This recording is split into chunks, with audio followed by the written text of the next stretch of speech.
Now on to another key theme of Jekyll and Hyde, which is the theme of violence. So just like normal, I've got 4 key points I want to make about violence, and I'm going to colour code my analysis so you can see where it hit the mark scheme. So in my introduction, I need to establish a couple of key things straight away. For through the theme of violence, Stevenson shows that society considers it an intolerable evil, but violence is within us all. And also that if we can indulge it, it can grow to cause untold pain and destruction, just like the experience of Jekyll.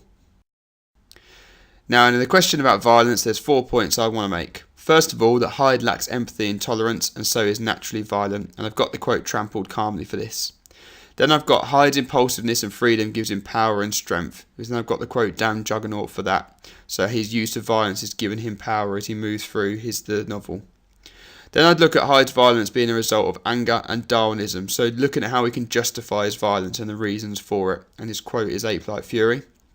But then I've got the growth of this violence causes mental conflict and pain. It's not something we're comfortable with and want to deal with in our life, and the quote I've got for that is perennial war.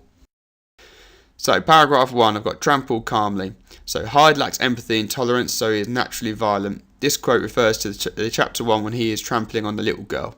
So his calmness when he's trampling on a little girl shows how he feels no remorse in his violence, he is used to it and he's comfortable with pain. And Stevenson instantly associates violence with evil, because we would consider Hyde as an evil person, which reflects society's intolerance of it. Now Hyde is a small man, but his thirst for violence and freedom gives him an unexpected strength and power.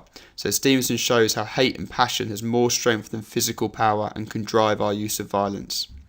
Now, the verb trampled here connotes the disrespect and intolerance he has for the vulnerability of society, as symbolised by the little girl. If he's just trampling on her like he's trampling on a bit of rubbish, it shows he literally does not care. Now, it also connotes the ease that violence comes to him, because trampling is such an easy thing. It is natural and it's instinctive to us all. Then I look at this description of him here as a damned Juggernaut.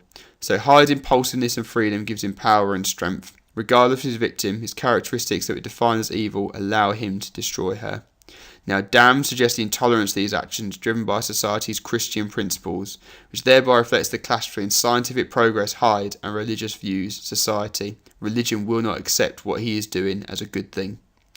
Now, the noun Juggernaut is an ancient warship, which reflects how Hyde has got the power to overcome any challenge or difficulty through his violence. The violence has set him free from the restrictions of society. But Juggernauts also can't be stopped, reflecting how this violence in our society also cannot be stopped. It will always be there. Then I've got ape-like fury to describe his violence, and this is where we look at the reasons why he's so violent, where it comes from. So it's a result of anger, and it's a result of Darwinism. This progression in violence from trampled to a murder of the MP shows how embracing violence allowed it to become all-consuming and uncontrollable for Hyde. Now, the attack on this vulnerable elderly man also further reflects Hyde's lack of empathy and morals, what society associates with violence. Now, Crewe is an MP who makes the laws which limit our society. Therefore, Hyde's violence here is an attack on all society. Now, it's key that he's furious when he does it, and his fury that restricts, this might be a fury that restrictions and order of society, as symbolised by the MP, which might suggest it's society that's to blame for creating this thirst for violence and pain. And to be honest, if we look around at the world, maybe that's not entirely inaccurate.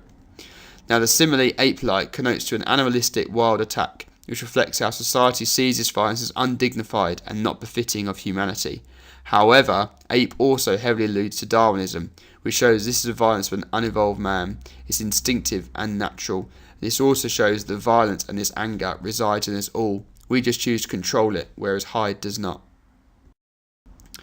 Finally, I'd look at Jekyll's description that this battle with Hyde's violence is a perennial war in his mind. So this shows the violence of his mental conflict, the violence of his pain as a result, which has ensued because of his physical violence he's been exerting throughout the novel. So he can't keep living with this intolerable violence, and therefore is to lock himself away and deal with the ensuing mental violence alone. So, if everyone is like this, violence drives our society despite our intolerance and rejection of it. Now, this is key because it's got the adjective perennial. Now, perennial means it's never ending. So Jekyll has and will suffer this mental violence his whole life, just like all of our society will deal with our impulsive struggle to violence. And the noun war is obviously a very violent word. It connotes the damage and pain that this mental violence is doing to him. But But also in war, there is never an undamaged victor. Everyone has casualties in a war, which is reflective of the internal battle between Jekyll and Hyde. Both of them are hurt, both of them are killed, neither of them won.